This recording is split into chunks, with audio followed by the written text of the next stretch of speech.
Selanjutnya adalah telinga bagian dalam. Nah, telinga bagian dalam ini dia terdiri dari dua.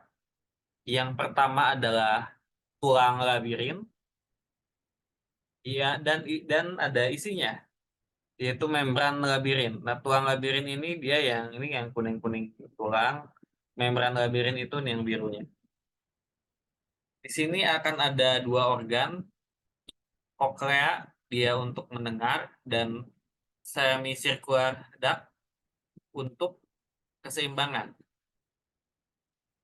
Nah, ini boni labirin dia terdiri ada koklea, ada vestibul, ini yang badannya tengah vestibul, terus ada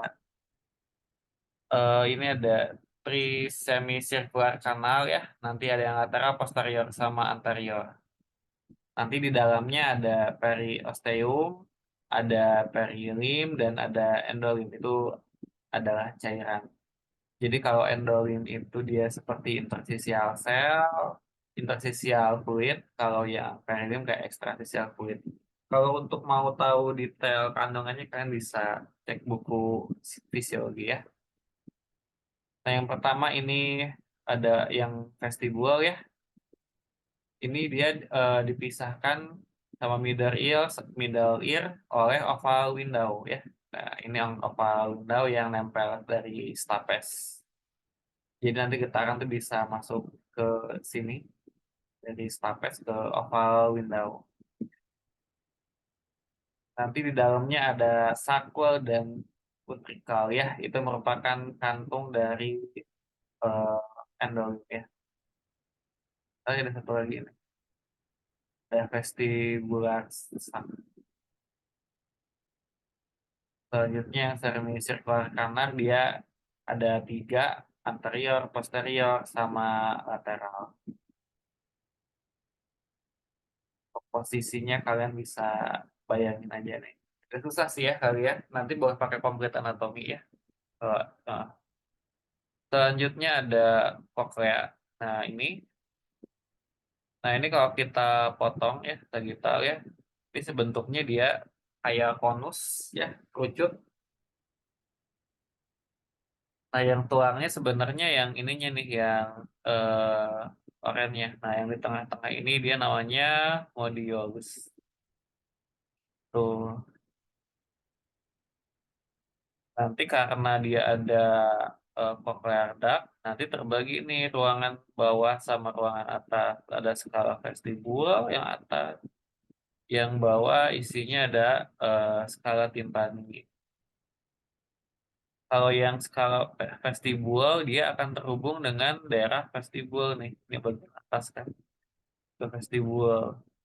Sedangkan yang skala timpani dia akan ke membran timpani yang round window ya.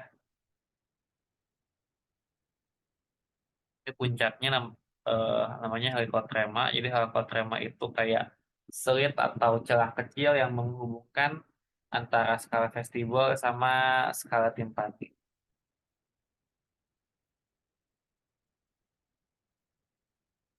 Sekarang ke membranus labirinnya. Oke, ini udah mulai agak berat ya. Oke, vestibular labirin itu dia fungsinya untuk keseimbangan ya, vestibular ya. Nanti dia ada kantung, ada sakwal sama utrikel yang dia mengisi dari vestibul dari tulang labirin.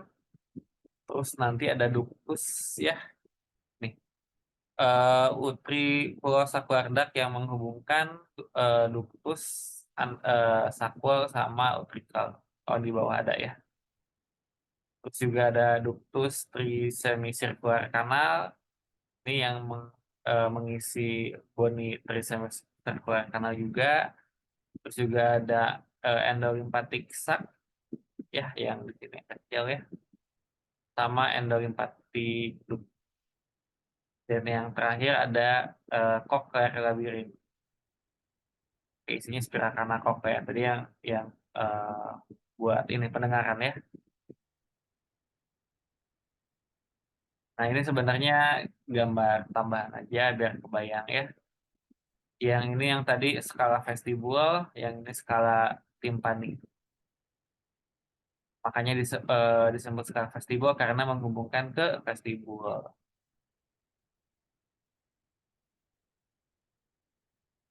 Nah, ini gambaran sebenarnya lebih detail ya. Nah, nanti di antara skala vestibul sama skala koklear itu dia ada eh, vestibular membran. Di sini ada outer hair cell ya. Nanti akan belajar di histologi. Nah, ini mungkin tambahannya aja. Untuk yang membran labirin ini, dia dipersarafi oleh vestibular cochlear duct ya. Nanti ini akan dipelajari lebih lanjut di NBSS.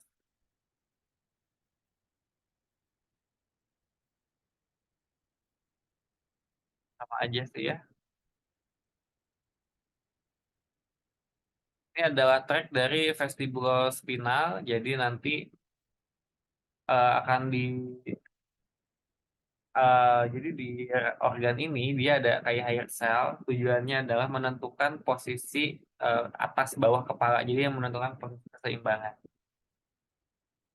Nah, nanti dari vestibular ini, dari semicircular ini, dia akan ke lateral vestibular nuclei ya. Nanti dari sini dia ada yang lateral, ada yang medial nih. Kalau yang medial, dia ke medial vestibulospinal tract, terus langsung sampai ke spinal cord, sampai nanti ke eh, area vestibular ya. Sedangkan kalau yang lateral dia tetap ada di lateralnya, nanti dia ada yang ke axial muscle, ada yang ke limbus extensor.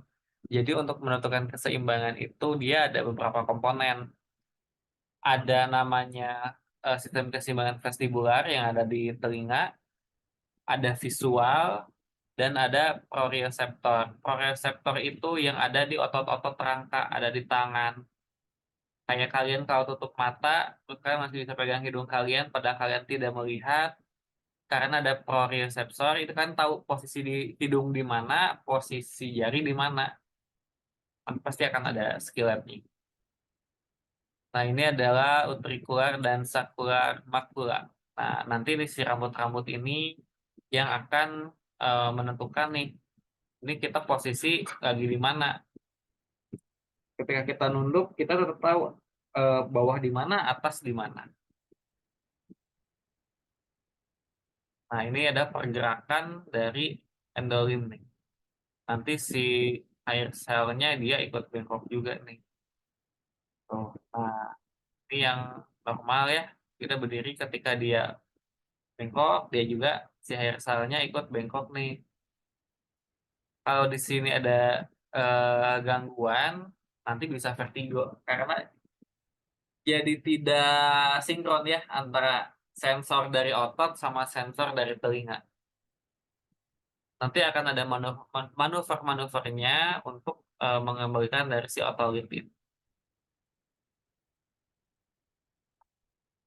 Makanya kenapa kalau kalian mutar itu pusing nih, karena ini tidak begitu kalian berhenti berputar, ini nggak langsung selalu normal nih. Biasanya dia masih bending juga nih, dia butuh waktu.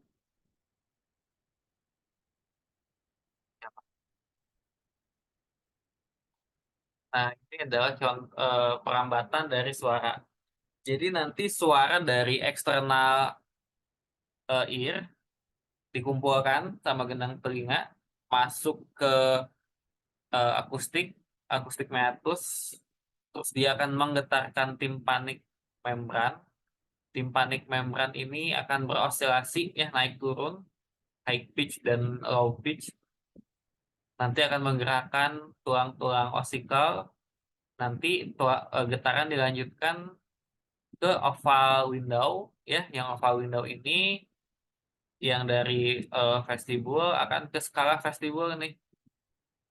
Suara akan diteruskan. Nah, nanti selama suara diteruskan, ini dia ada yang ke endolimnya, ada yang ke endolim juga, terus nanti ke skala timpani juga. Walaupun nanti pada endingnya dia melewati helikotrenma akan ke skala, timpani. Nah, nanti sambil di sini, nanti akan ditangkap sama vestibula koklear untuk diterjemahkan, sinyal suaranya.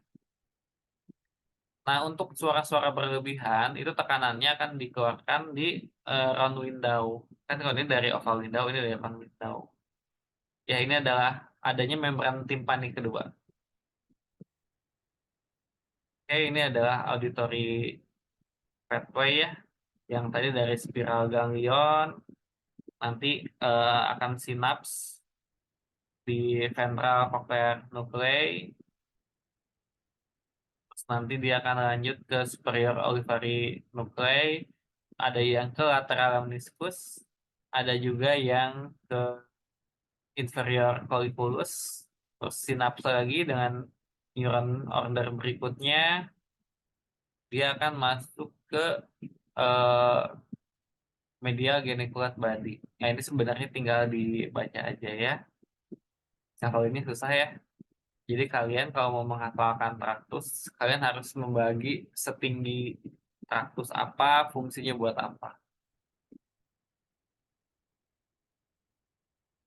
Oke, ini sarapannya aja.